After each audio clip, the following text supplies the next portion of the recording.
नमस्कार। आज हम पढ़ेंगे 44वां अध्याय गीता की व्याख्या।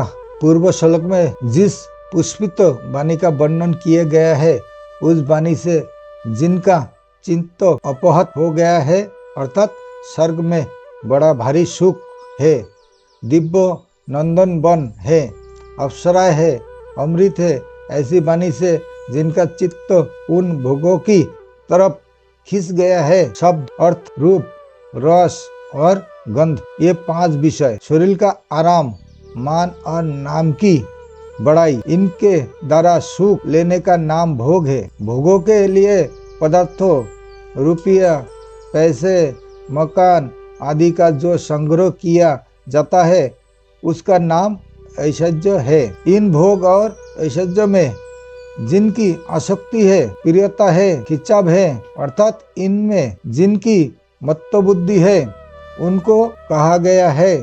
जो भोग और ऐश्वर्य में ही लगे रहते हैं वे आसुरी संपत्ति वाले होते हैं, कारण कि वसु नाम प्राणियों का है और उन प्राणियों का जो बनाए रखना चाहते हैं उन प्राण पोषण परायण लोगों का नाम असुर है। वे शरीर की प्रधानता को लेकर वहाँ के अथवा स्वर्ग के भोग भोगना चाहते हैं। जो मनुष्य जन्म का असली ध्येय है, जिसके लिए मनुष्य शरीर मिला है, उस परमात्मा को ही प्राप्त करना है, ऐसी व्यावसायिक की बुद्धि उन लोगों में नहीं होती। तात्पर्य वहाँ है कि जो भोग भोगे जा चुके हैं, जो भोग भोगे जा चुके हैं, जिन भोगों को सुन रखा है और जो भोग सुने जा सकते हैं, उनके संस्कारों के कारण बुद्धि में जो मलिनता रहती है, उन मलिनता के कारण संसार से सर्वथा विरक्त होकर एक परमात्मा की तरफ चलना है, ऐसा दृढ़ निश्चय नहीं होते। ऐसे ही संसार की अनेक विद्याओं, कलाओं आदि का जो संग्रह है उससे मैं विद्वान हूँ, मैं जानकार हूँ, ऐसा जो अभिमान जन्य सुख का भोग होता है उसमें आसक्त मनुष्य का भी परमात्मा प्राप्ति का एक निश्चय नहीं होता। विशेष बात, परम दयालु प्रभु ने कृपा कर इस मनुष्य शरीर में एक ऐसी विलक्षण विवेक शक्ति दी है जिससे वह सुख दुख से ऊंचा उठ जाए, अपना उद्धार कर ले, सबकी सेवा करके भगवान को अपने वश में कर ले। इसी में मनुष्य शरीर की सार्थकता है, परंतु प्रभु बदंतो इस विवेक शक्ति का अनादर करके नाजवान भोग और संग्रह में आसक्त हो जाना पशु बुद्धि है, कारण कि पशु पक्षी भी भोगों में लगे रहते हैं। ऐसे ही अगर मनुष्य भी भोगों में लगे रहे तो पशु पक्षियों में और मनुष्य में अंतर ही क्या रहा। पशु पक्षी तो भोगजनी है, अंत उनके सामने कर्तव्य का प्रश्न ही नहीं है, परंतु मनुष्य जन्म तो केवल अपने कर्तव्य का पालन करके अपना उद्धार करने के लिए ही मिला है, भोग भोगने के लिए नहीं। इसलिए मनुष्य के सामने जो कुछ अनुकूल प्रतिकूल परिस्थिति आती है वहाँ सब साधन सामग्री है, भोग सामग्री नहीं। जो उसको भोग सामग्री मान लेते हैं उनकी परमात्मा में व्यावसायिकता की बुद्धि नहीं होती, परिशिष्ट भाव। वास्तव में सांसारिक पदार्थ परमात्मा की तरफ चलने में बाधा नहीं देते।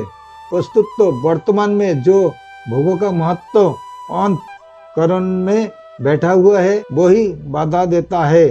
भोग उतना नहीं अटकाते जितना भोगों का महत्व अटकाता है। अटकनों में अपनी रुचि नियत की प्रधानता है।